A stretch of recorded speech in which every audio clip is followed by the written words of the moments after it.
Hey guys, Kate Fledderus here with Canadian Musician. I'm sitting here with John of In-Flight Safety. How are you doing today? Good. Early flight, but feeling good. Feeling good. Excellent. And like you said, you were talking earlier, you had a little bumpy ride, and we made a little joke about the irony of in-flight safety. Yeah, the plane was tiny, so it fell out of the sky a couple times, like they do when they're small. But yeah, I think the irony hopefully will protect us. That's the goal. That's the goal. Yeah. Beautiful. Well, we're glad that you arrived safely, and you have a show tonight at the Tiki Lounge. Yeah, we're playing at the Rivoli tonight for the Music Nova Scotia stage with a bunch of really great, cool bands that are also mostly from Halifax, as far as I know. Yeah.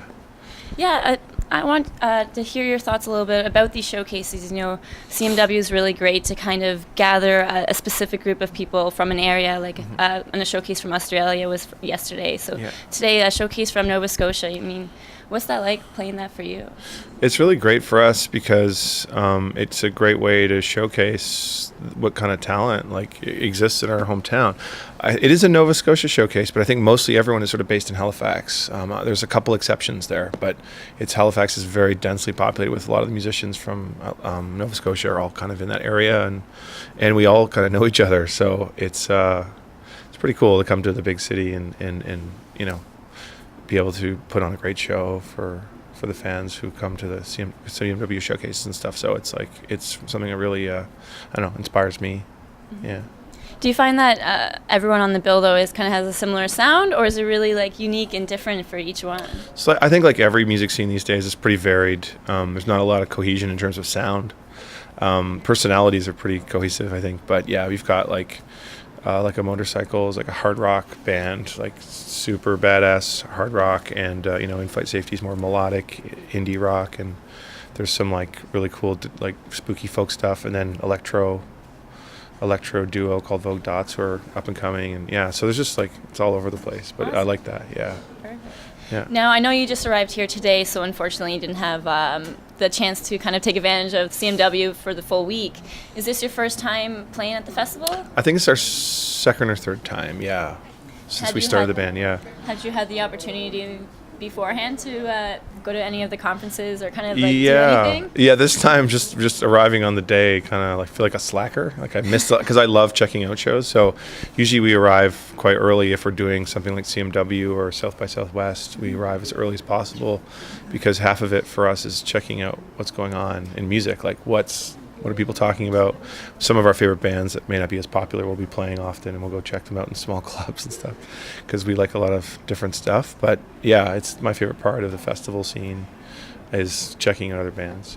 Yeah, I was discussing that with a friend actually yesterday. The beauty of something like CMW is, although all the big ticket bills, you kind of can just go in anywhere and discover new talent. Yeah, I mean, just need to know one band that you might like, and then often the bill kind of flows in that direction. It's definitely the case at South by or CMW. There's any show is going to be good, because it's highly curated and highly edited. So it's some really good acts. Yeah. All right, well, let's talk a little bit about you guys in the past Sure. kind of 3 years of your scene. Yeah. You kind of have separated off just you and Glenn now. Yeah. What's the change been like? Because obviously you guys aren't just the two-piece. When you hear your music, it's more ambient. There's lots more going on. Yeah. So who do you bring in for that? Well, Glenn and I decided, we were working with Brad and Dan for such a long time, up until We Are an Empire. And we toured that record for quite a long time, until 2011, and we just got really tired. We're just I think we got home from tour in 2011, and everyone just went home, and then we just didn't talk about music. We saw each other at Dan's wedding, and we were just hanging out, but we weren't talking about music. And I think the story I always tell is Brad was we were all sitting in a little circle just having a beer at the wedding reception, and Brad's maybe we should practice or something. No one really said anything. We're yeah, you're probably right, but you could tell we weren't really sure how to go forward, and we ended up deciding to Dan was focusing on other stuff, and Brad was focusing on carpentry and stuff. So we ended up deciding just to get into a room, the two of us, and start writing again, because we had to kind of rebuild. We had a bunch of songs, but they just weren't there. Mm-hmm. So to literally go back to the drawing board. And so what we do for filling the sound out is we just have so many friends. We've been a band 10 years, so we have so many friends now. We're blessed with we can call people Like, so we have in the live band, we have Chris Pinnell, who plays with Joel Plaskett. He's been really key to making in-flight safety, kind of get in-flight safety kicked off for this new record again. And he plays all the bass on the record except for one song, or a couple songs actually. And then Scott Remola, who used to play in City and Colors, is a really close friend of ours from touring over the years. And so Scott's playing with us tonight. So we just have, and John Samuel is a guitar player we use a lot, and he's from Winter Sleep. So we have just this crazy pool of people to draw from, because we're all pretty close and we've all been playing music together for quite a bit of time now. So that's how we do it. And it's infinitely easier with two people, so we just book the shows and then we just figure out who's going to play them later. Yeah. That's awesome. Yeah. Now, when you record, you kind of let them have a bit of creative freedom as well in the songs? I think probably not. I think Glenn and I kind of decide what we want to do. We map out stuff. But if Chris had an idea when he was playing bass, we'll judge it based on its merit. But it's incredibly easier now, and not there's no egos involved, which is really hard. I empathize with bands who have 4 or 5 people and try to do the democratic thing. It's really hard, and it isn't even almost possible. And I think Jeff Tweedy talks about that from Wilco, and how someone needs to kind of say this is probably not going to work, or this is not the direction we want to go. So with Glenn and I being so closely linked musically, we've been friends for about 12 years, and then listening to the same weird Swedish rock bands and things, and we glom onto the same stuff mostly, so that's really easy for us to just send music back and forth. So when we're writing a record, we're just sending back. I was like, here, it's track 7 from this Block Party record. Oh, I heard this band from, and we'll send it back and forth, and often just sort of quickly move on the next idea, because we were on the same page so musically. Whereas I think Brad and Dan have a slightly different taste, but also very good taste. But it was just we were right in the wheelhouse, and we've always been kind of a bit maybe more of the dominant personalities creatively. So it's been a lot easier just to simplify. Yeah. And that whole back and forth conversation between you and Glenn, that's the whole premise of kind of like your new album, Conversationalist, is it not? It is sort of the premise. I mean, I think Conversationalist wasn't about me and Glenn as much as it was about the concept of conversations came up a lot. We were talking about communication breakdown, because we're talking at Dan's wedding. It's like, obviously we're not talking very much. Talking and communicating and giving, and then someone giving back, and then you taking and then giving back, and listening and stuff like that was something I was thinking a lot about. As you get more mature, you think about, I'm a really terrible listener or something, or I'm trying to think about things like that. And these concepts started happening and happening naturally. And one day I was driving back from the studio, and the word conversationalist just popped into my head. So I just wrote it down, and I just showed it to Glenn. I go, I think this is something. And he's like, yeah, but we didn't know what it was. And then later we're like, that's the album title. Because Conversationalist isn't in the lyrics. There's the word conversation is in the lyrics, but not that. So that just became the front runner for the album title right away, when we just listed a bunch of ideas. And I was like, what about that word I wrote down? And then we started seeing, I think we were talking about, he and I as well, having these hundreds of conversations we had to resurrect the band in a weird way. Because after we were in Empire, we just disappeared. A lot of people thought we weren't doing shows anymore or anything, and rightly so, because we just weren't doing much. So we did have to resurrect it, and it was through conversations, that phone calls and texts about how to go forward and what do we want to do. And it really was either we get it kind of on the right rails, or we didn't do it anymore, because we were happy with what we'd done with the other 3 records. But we were like, no, there's more to do here. Damn it. I remember being kind of frustrated. It's like, God damn it, I got to do another record now, because records are really draining. I think if you do them well, I think they're really draining, because they take everything out of every single idea you've had for 2 years, gets in there somehow, and you get so attached to it. You do. And I think I'll read a whole book, and that's one lyric. I'll read an entire book of 350 pages, and it'll be one line from one song. That's the kind of analogy I use. That's all you're going to get from that book, maybe 2 lines. You're not going to, so you have to kind of fill your tank up, and that takes a lot of energy away from friends, and you're just by yourself doing stuff. So it's really, for us, it's an entirely draining process to finish a record. Well, it sounds like you guys definitely put a lot more thought and a lot more depth into this album than the previous works you've had. Yeah, I think we did. And I think we had the artistic maturity to do that, because when we made Vacationland, it literally was we made it in a basement. It was our first EP, and we had we kind of were informed on what we were doing, but we didn't know what would happen. And it just kind of turned into something that caught some interest with people, and then and similar for the other two records. We just kind of made them as we were going, and what we were listening to was informing those. But then this record was 100% intentionalized for the first time, rather than like post-rationalizing. Yeah, we put the accordion in there because we thought, it's like we just put it in there. We didn't really know why, but this one I could probably write an essay on every part and why it's in there. So, which is kind of fun. Maybe we'll do something slightly less kind of intellectual on the next one, but that's definitely this record. Amazing, beautiful. And before, you kind of mentioned how you kind of had to resurrect the band. Mm-hmm. Speaking to your fans and kind of the, I guess the outturn you've had from the crowd, is it? Yeah. Are they like excited you're back again? Or? Yeah, and it's been like a relearning process for our fans. They're kind of like, oh yeah, you guys haven't heard from you guys, because it had been 5 years since We Are an Empire came out, and it had been about 2 years since we were active doing 3 years since we were active doing stuff. So. It really has been like, even today, people are like on Facebook going, oh, I didn't know you guys had a new record out. It's like, we are, yeah, because we're an indie band. We don't have a big label. So it is understandable. So people are just coming, even today, who've always been our fans for 10 years, are just finding out we have a new record out, because we don't have like advertising dollars. You were saying how you work for a small label, so you understand how there's not $1 million to do stuff. So no. Do you kind of like that? Is it like a treat again to kind of have people like rediscovering you and finding their love? It is, absolutely. It's funny. You think that you just make music because you have to make it, and you do. I mean, I have to make it, otherwise I wouldn't probably do it. But then I think that's why it's a conversation. It's like, I want the music. That's another kind of like third level to the meaning, is like, I want someone to hear it, and until someone's heard it and told me something about it, it doesn't really exist for me. Mm-hmm. In fact, the coolest thing that ever happens is when someone actually like plays one of your songs for you or covers a song. Yes. And that's when that's like the first time. That's only happened for us in the last couple of years.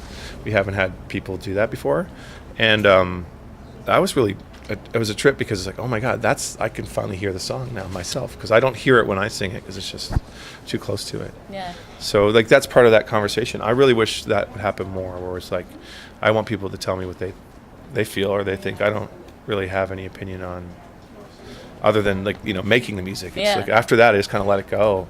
And it would be really, really shitty if I put it out there and no one said anything, because that's like why it's like, you're talking to someone, they don't give you anything back. Everyone goes out on a date or something, and it's like terrible. And it's like, no one's giving back. And that's what we were kind of talking about with music, is a lot of that, for especially bands that are not like in their first year. It's like, you want to get something back, otherwise you're like trying to figure out where you're at with it. If you don't hear back from people, it's not, the joy isn't there. But when you're getting back, it makes it really exciting. Yeah. Is that something you guys are very active with, kind of like keeping up with your fans, like say on like social media? Totally, yeah. I mean, that's important to me. Mm-hmm. Yeah. I'm I'm on there all the time. Well, because there's so many times you're on an airplane or in a van, so there's lots of time to do it. Yeah. Is there any like unique things that you guys do for your fans, like on your social media, on your websites at all? Some of the things, we do some contests. So we'll find like a test pressing of the record, and we'll give it away on our newsletter and stuff like that. We give away stuff like singles from the UK that don't exist anywhere, and we'll just give them to people who are on the newsletter. And we'll do some stuff on social media, other contests and stuff like that, or we'll put out like a cover song or acoustic stuff. Mm-hmm. Yeah, we do a lot of that stuff on social media, because it's kind of like the way bands can publish their own stuff now. Just because if you didn't put it on social media, like, how would anyone know to listen to our acoustic stuff, I guess, like without a lot of advertising money. So exactly. So yeah, we do a lot of acoustic songs and stuff like that. Yeah. Neat little tidbits. Awesome. Yeah. Okay, switching gears up a little bit, I just wanted to touch base very quickly on, you've had a lot of your songs placed in TV shows and other things. For a band that kind of, wants to make that move, what would their best steps be? It's tough. It's a tough question to answer.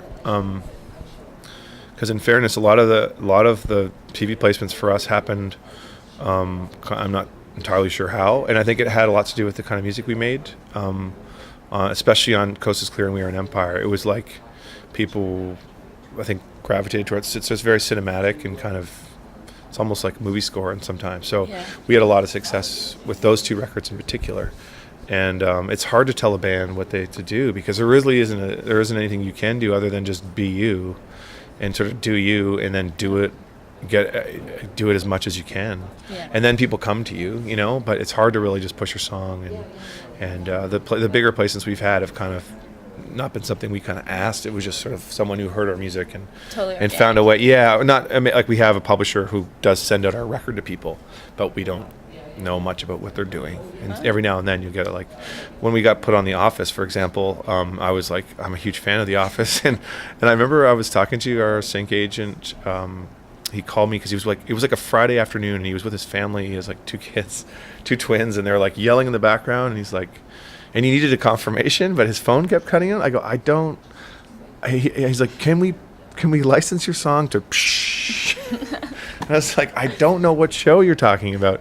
And then he texted me, and I was like, what show? I was like, sure, as long as it's not like hate propaganda. I'm like, great. I didn't know what they know what they're doing, right? And I was like, and I didn't know. I was like, what show? And it just cut out. And he texted me. He's like, The Office. I was like, The Office? Or is it like some kind of online web series? So yeah, that was a funny day. And I was like, and the day we got The Office stuff happened like the same day, and then it went out to air like later that night. Oh wow! Because they just I think they replaced the song with our song. So sometimes they have stuff to do in editing like on the day of the show before it airs. So we had to approve it like at 3 p.m. and it went on the air at like 9 p.m. that night. Cool. Yeah, so that was really cool, and that was really good for us for publicity. Mm-hmm. Yeah, that was from our last record. So Big White Elephant was at the end of this pool party episode, and you just saw the growth of the Facebook page that after that went on the air. Yeah. And that speaks volumes. I mean, to something so small as being on one TV show for like 10 seconds can make a huge difference for your career. It really can. And then everyone wants that now. So it's really competitive now. Mm-hmm. Is that something you guys are going to be actively like looking for now, or just same thing? Same thing. We have had a few syncs like with this record, but not as many as the last record yet. But it's also early days in this, so we'll see, hopefully. But I mean, we would love to be on The Office again.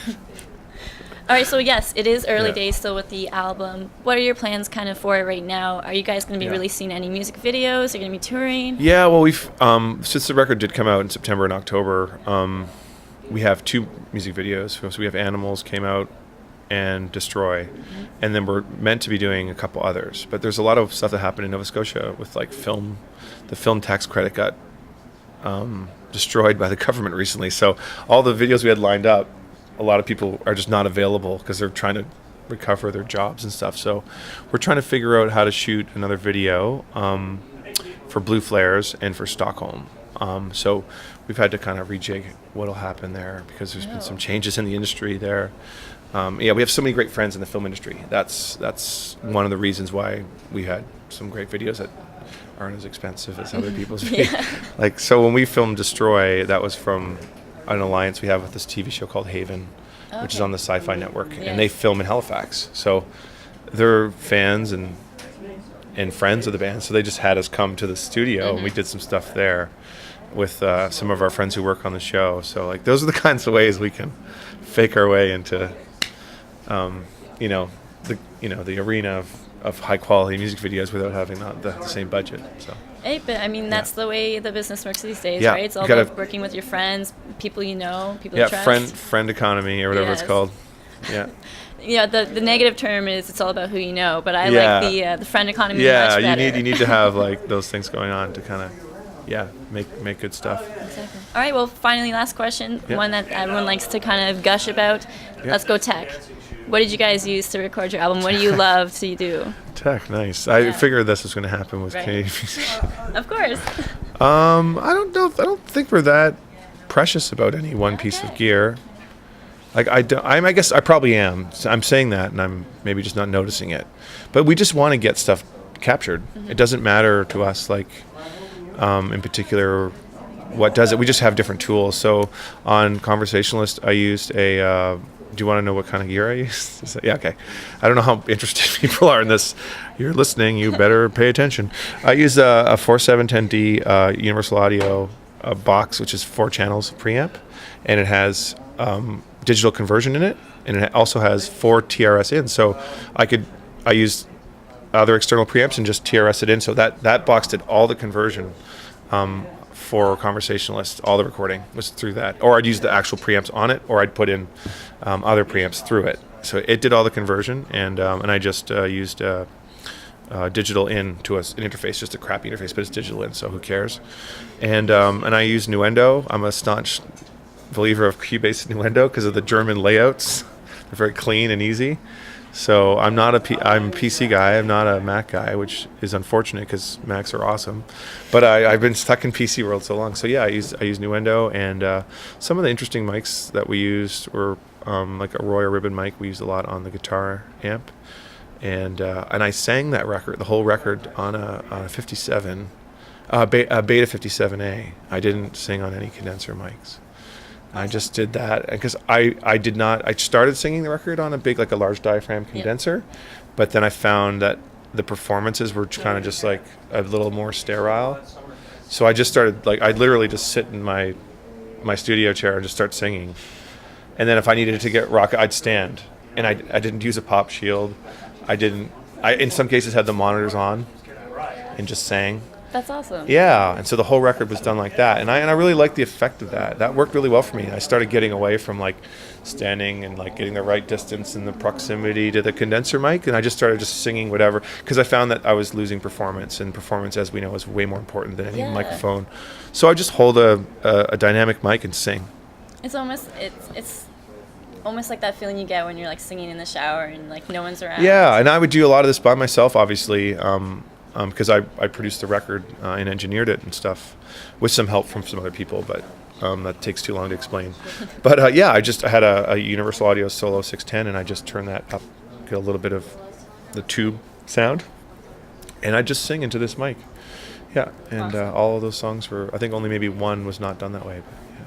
Well, we're really pleased with the outcome of Cool. it, that's for sure. Just quickly touch base. When are you guys going to be touring next so we can check you out? Cool.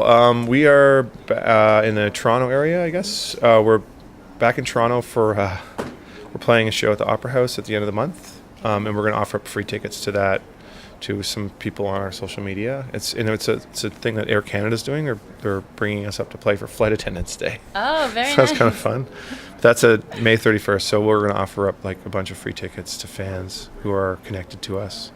Oh. Well, there you go. We were just talking about stuff that we do, that kind of stuff. Exactly. And that's at the Opera House. And then we're on tour in Ontario in the fall, in September. Amazing. And we're not sure with whom, but with another band. We're just not sure yet. Well, we'll definitely have to keep up with that. Yeah. Thank you so much for coming to talk with us. Thanks for having me. In-flight safety, guys. May 31st at the Opera House. Keep up on social media for some free tickets.